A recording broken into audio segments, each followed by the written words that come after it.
I think the stock market's going to keep going down. I think we kind of hit, we really stopped the economy very abruptly. This tariff thing is a shock. Even if tomorrow he comes back and says, hey, we're just kidding, we're not going to do any of those tariffs, the damage has been done. I mean, the economy is slowing and we were in a bubble. So bubbles don't deflate gradually. I think the stock market will be going down, will be significantly lower by the end of this year. I think the effect of that will be unemployment will be up and tax revenue will be down and unemployment insurance will be up. So the whole notion of the budget deficit getting better, no, I don't think it's going to get worse. It was 1.8 last year. It's running at 2.3. Doge is only going to save 150 of that, if that.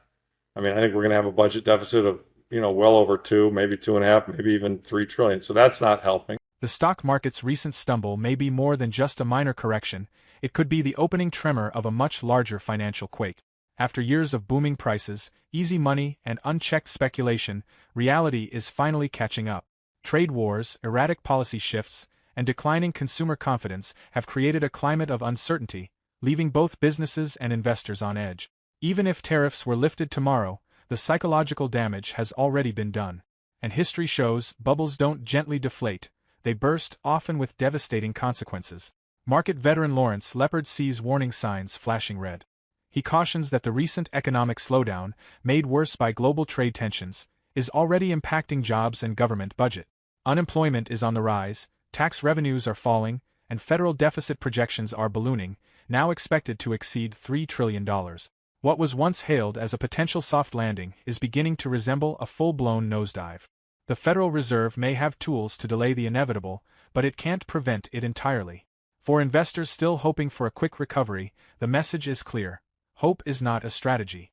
The storm is gathering strength, and this time, there may be no easy exit. Stay tuned as we dive into explosive insights from Lawrence Lepard's latest interview.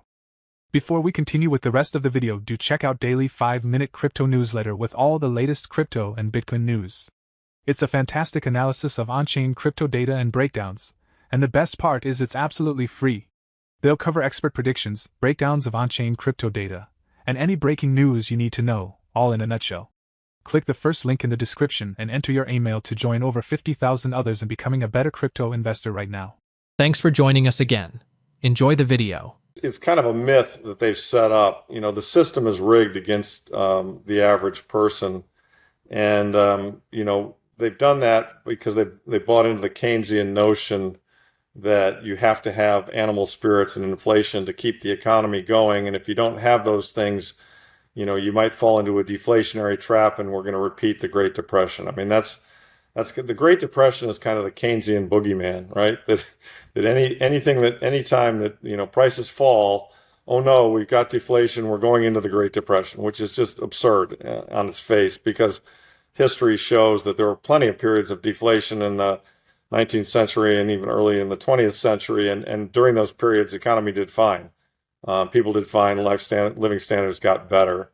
The Fed has set up they bought this Keynesian lie and they propagated it, and they've set up a system where they benefit, financial players benefit, and the governments benefit as long as there's inflation. And they scare us by saying, boo, there's going to be deflation. Therefore, you got to allow us to print. And of course, what that does is that gives the unfair advantage to all those who are closest to the printer, the people that we all refer to as quintillionaires. And, that's just the system as it is. And what it's led to is the chart in the saddest chart in the book, or one of the saddest charts in the book, which shows that the top 1% have 92% of the wealth in this country. And that's because the top 1% have figured out how to game inflation, how to, get rich on inflation. Inflation hurts the average person because they pay higher prices. Their wages don't go up quickly enough to cover them. But the person at the top knows how to make inflation work in their advantage. That we are in a bubble right now, the everything bubble, and that curing that would create a deflationary collapse if we were to allow all the natural prices to occur. The thing that's going to happen is that they're not going to allow that to happen naturally. I mean, and this, by the way, this should have started years and years ago. It should have happened in 2000. It should have happened in 2008, et cetera, et cetera. We've never had, an economy that has properly corrected since we went off the gold standard, really. although, it kind of did in the earlier 70s and 80s. But the prices right now are all unreal, and that's because all of these things have monetary premium in them, houses, etc. What will happen? I mean, and you can say, well, we've got to have this inflation because of all this debt, and they're correct about that. But, I would say, how do we get all the debt to begin with? We got all the debt because of the inflation, and people needed to use debt to try and create growth. So, in a system of sound money, which is what I advocate for and what all Bitcoiners advocate for, we wouldn't have nearly as much debt. Because debt would be a dangerous thing because you'd be paying back whatever debt you took on in money that was worth more, not worth less. And so, in fact, most of the financings, I think, in the sound money system, and this is actually how it kind of was in the 1800s. There were bonds then, but not as many. And a lot of things were financed just with equity financing. You wanted to build a business, fine, you raise capital in the form of stock, and if the company does well, it earns profits, and if those profits are good, they pay dividends. And so that, we'd see a lot more of that and a lot less of things getting incredibly levered in order to try and squeeze the last ounce of growth out of a particular situation. If we were to sell all our gold today and buy Bitcoin, that would certainly help things. I mean, it's hard to tell, to be honest, Mason, whether we are too little, too late on the monetary system. I mean, I think that Andrew Hohn's proposed, doing Bitcoin bonds where the government would issue debt and use some of that debt issuance to buy Bitcoin and then reward the bondholder with some of the upside in Bitcoin. I think that would be a good idea. I think that would help defease the debt. I think that if the government were to ultimately transition to a Bitcoin standard, well, the effect of that would be the value of the dollar would go down quite a bit. And if the value of the dollar went down quite a bit in Bitcoin terms, then the debt wouldn't be such a burden. I mean, the problem we really have is the debt is incredibly large as compared to the underlying GDP. And so those two things need to be reset. And either the GDP needs to grow a lot, and you can do that with high inflation, or the debt needs to be reduced in size, and you can do that by either having it default or collapse. And probably the likely outcome is some combination of the two. Some of these debts are going to fail, and there's going to be inflation to grow the GDP. So that's how we get back to a balanced system. But as you allude to, this is going to be messy. There's no easy way out. What happened on, I think it was April 7th and 8th, was really kind of shocking, right? I mean, the market rolled over hard, went through 5,000.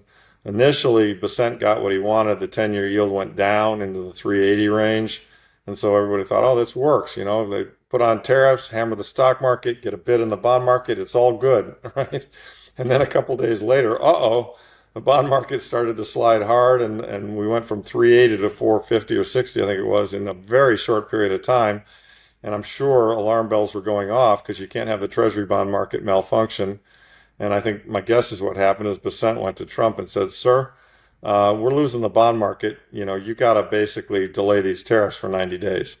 And so he did. And after telling everybody who was his friend that he was about to do that, so that they could load up on call options, he did reverse the tariffs for 90 days. And we had the largest one-day rally in quite some time. And now the bonds have settled down. So, yeah, I mean, of all the things I look at, the price of gold, the price of Bitcoin, the price of silver, the stock market, I think the bond market's probably the most important one, and the one that really creates a problem because the government has to roll over $7 to $10 trillion of debt every year. And so that interest cost is a huge line item now in the federal budget. And, if the bond market starts to fall apart, they really only have one tool, which is to buy it themselves via quantitative easing. I mean, they can try to get the banks to buy it. They could change the SLR, supplementary leverage ratio, which allows the banks to buy more of it. They could maybe issue swap lines to the large hedge funds. They've talked about doing that. There was a Brookings paper that said maybe we should have preemptive swap lines. But the problem they're encountering is as you alluded to, Mason, it's kind of a third world problem. And it hasn't really happened before, except we've seen it in the third world, which is the following. The stock market's going down, the bond market's falling, and so rates are going up, and the currency's falling. All three of those things, those are what happen in developing markets that have inflation and currency issues. And so we are now seeing those three things happen in the largest, country in the world with a neutral reserve currency. I mean, that's not supposed to happen. Stocks are supposed to go down. There's supposed to be a bid for bonds because they're safe. We're not seeing that. The other thing that I would point out that's happened that's very interesting, as you guys I'm sure are aware of, is the decoupling. That here we are and we have stock markets down for the year, and yet we've got, well, gold is going up like a rocket, and Bitcoin has got a nice bid. I mean, since that 8th or ninth date, Bitcoin is net up and the stock market is actually down. We had that big rally, I think it was on the 9th or 10th, and the stock market's down from the peak of that rally. Bitcoin's up from the point it was at that time. So that's another positive trend for those who used to think that, well, Bitcoin's just a proxy for the triple Q. And I think that's because people are coming to realize that it has a safe haven component in the fact that you can't print it. Yeah, and obviously less affected by tariffs and a trade war. Well, that's right too. Yeah, it's kind of outside of the system, right? It's kind of hard to tariff Bitcoin or Bitcoin payments. Yeah, it's a good point. The Federal Reserve's warnings about deflation are nothing more than smoke and mirrors. History shows that falling prices don't destroy economies, they actually benefit workers by increasing purchasing power. Yet, the current system is rigged to funnel endless liquidity into Wall Street, inflating asset prices while everyday wages stagnate. The result? A massive wealth imbalance, with the top 1% hoarding 92% of all wealth. Now, as debt bubbles begin to burst, bonds falter, stocks slide, and even the US dollar shows signs of weakness, investors are fleeing to Bitcoin and gold as safe havens. Inflation isn't just a byproduct of policy, it's outright theft. The Fed's relentless money printing, over $5 trillion injected into the system with interest rates near zero, has created the largest asset bubble in history. But fake wealth doesn't last forever. The cracks are showing. Gold is surging, bond markets are shaking, and US deficits are exploding. The $37 trillion debt machine is unsustainable, and when bond markets finally rebel, the Fed will have no choice but to print even more, risking a spiral into hyperinflation. This is the consequence of a corrupted system collapsing under its own weight. Your dollars are losing value by the day. The solution? Move into hard assets like Bitcoin and gold. You can cling to a failing currency or take action now. Let's dive into more of the explosive insights from this interview. I do believe we are in a bubble, the everything bubble, driven by the COVID print of $5 trillion and 40% money supply growth and 0% interest rates from 19 to 22.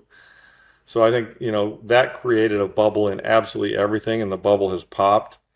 Another analogy I would use earlier, people were talking to somebody else about the price of gold and how suddenly it's just moving in an uncontrolled manner in one direction.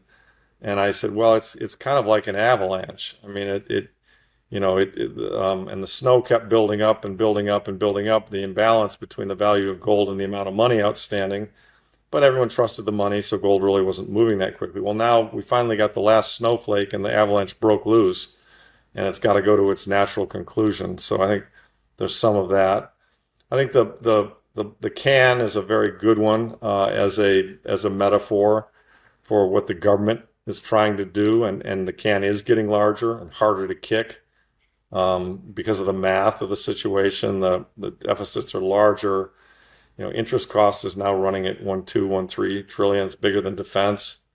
With each of these, I wrote the book, I titled it The Big Print. This is really, it talks about what I think is the coming big print, but we've actually already had two big prints, right? We had one in 2020 and we had one in 2008. And of course, 2020 was bigger and happened faster. '08, Bernanke took us from a 900 billion balance sheet, I don't know, up to 3-something in peak. So it was like $3 trillion, $3 trillion printed, but it took 3 or 4 years.